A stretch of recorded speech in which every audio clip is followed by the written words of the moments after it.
வணக்கம். இது நிலா கிச்சன். இன்றைக்கி நம்ம ஒரு இன்ட்ரெஸ்டிங்கான ரெசிபி பார்க்க போகிறோம். செய்கிறது ரொம்ப ஈஸி, இன்க்ரீடியண்ட்டும் ரொம்ப கம்மி. அது எப்படி பண்ணலாம் அப்படின்னு சொல்லிட்டு பார்க்கலாம். அதுக்கு முன்னாடி எல்லாருமே நம்ம சேனலை சப்ஸ்கிரைப் பண்ணுங்கள், லைக் பண்ணுங்கள், ஷேர் பண்ணுங்கள், கமெண்ட் பண்ணுங்கள். இந்த ஸ்வீட்டுக்கு 3 பொருள் தான். கீ எல்லாம் 1 டீஸ்பூன் அளவுக்கு தான் தேவை இருக்குது. அதனால் எல்லாருமே தைரியமாக சாப்பிடலாம். இது கிறிஸ்மஸ் ஸ்பெஷல். கோவாவில் கிறிஸ்மஸ் டைமில் கம்பல்சரி இது பண்ணுறாங்க. நாமளும் இப்போ இன்றைக்கி பண்ணி பார்ப்போம். 1 கப் அளவுக்கு கடலைப்பருப்பு எடுத்துடுவோம். தண்ணியில் நல்லா வாஷ் பண்ணி 1 மணி நேரம் 2 மணி நேரம் ஊற வச்சுருங்க. இதை இப்போ வேக வச்சு எடுத்துடலாம்.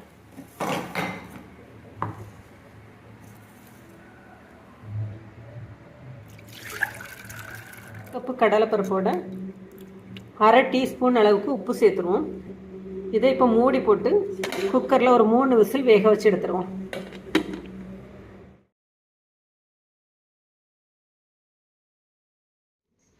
ஒரு 5 ஏலக்காய், 5 ஏலக்காயோட 2 கப் அளவுக்கு தேங்காய்,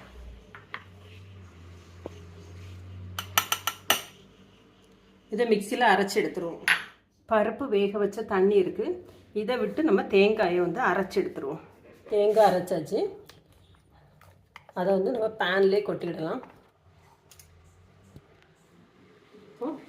ஜார் கழுகண்டா தேங்காய் அரைச்ச அதே ஜார்லேயே நம்ம வேக வச்சு எடுத்துருக்க கடலைப்பருப்பு அதுவும் அரைச்சி எடுத்துடலாம்.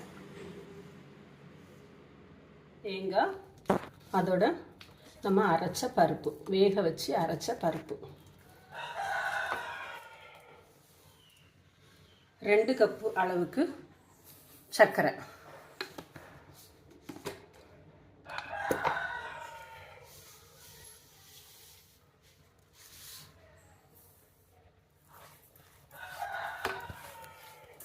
ஸ்டவ் ஆன் பண்ணிடலாம். இது கோவாவோட ட்ரெடிஷ்னல் டிஷ்ஷு. ஆனால் இது ஆர்ஜின் போர்ச்சுகீஸ். இது அங்கே கிறிஸ்மஸ்க்கு ஸ்பெஷலாக செய்கிறாங்க. கிறிஸ்மஸ், வெட்டிங் இதுகளுக்கெல்லாம் இந்த ஸ்வீட்டு கம்பல்சரி அவங்க செய்கிறாங்க. செய்கிறது ரொம்ப ஈஸி. ஆனால் கீ எல்லாம் கூட ரொம்ப கிடையாது. வாசத்துக்கு மட்டும்தான் 1 டீஸ்பூன் அளவுக்கு விடுறாங்க. ரொம்ப ஈஸியான ஸ்வீட்டு, நினச்ச உடனே செய்திடலாம். கடலை பருப்பு வேக வைக்கிறதுக்கு மட்டும்தான் ஒரு 5 மினிட்ஸ் ஆகுது. 5 மினிட்ஸில் அதுவும் ரெடி ஆயிரும். இந்த ஸ்வீட் இன்க்ரீடியன்ட் ரொம்ப கம்மி, டேஸ்ட் ரொம்ப அதிகம், செய்கிறதும் ரொம்ப ஈஸி. தண்ணி ஓரளவுக்கு வற்றி வந்துட்டு இருக்குது. இன்னும் தண்ணி வற்றணும்.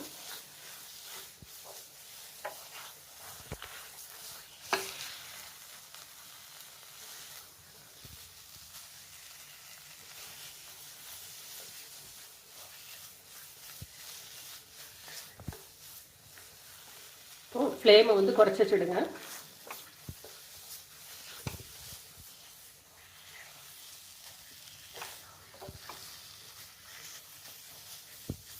இன்னும் ஒரு 5 மினிட்ஸில் ரெடி ஆயிரும். நல்லா உடச்சி விட்டு கிண்டுங்க, இல்லைன்னா நடுவில் அப்படியே இருக்கும். இப்போ 1 டீஸ்பூன் அளவுக்கு நெய் மட்டும் விட்டுடலாம்.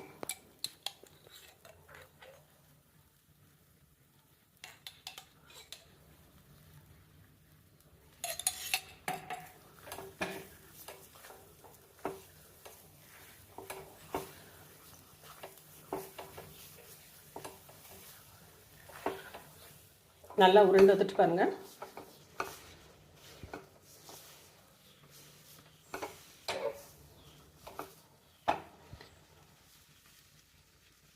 இப்படி தொட்டு பார்த்தீங்கன்னா கையில் எதுவுமே ஒட்ட விடாது. இந்த ஸ்டேஜில் இதை ஆஃப் பண்ணிடலாம். ஒரு பட்டர் பேப்பர் ரெடி பண்ணி எடுத்துருங்க.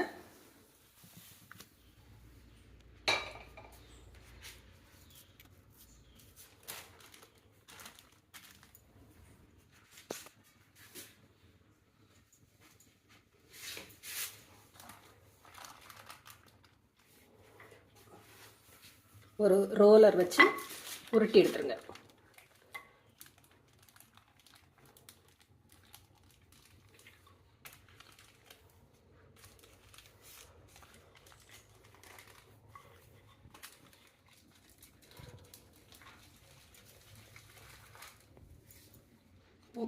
ஒரு ஃபோர்க் வச்சு டிசைன் போட்டுடலாம்.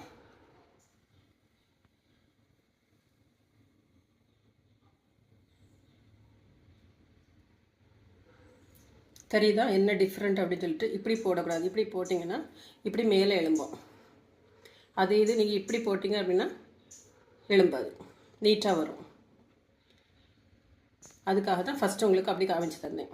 உங்களுக்கு பிடிச்ச ஷேப்பில் பீஸ் போட்டு வச்சுருங்க.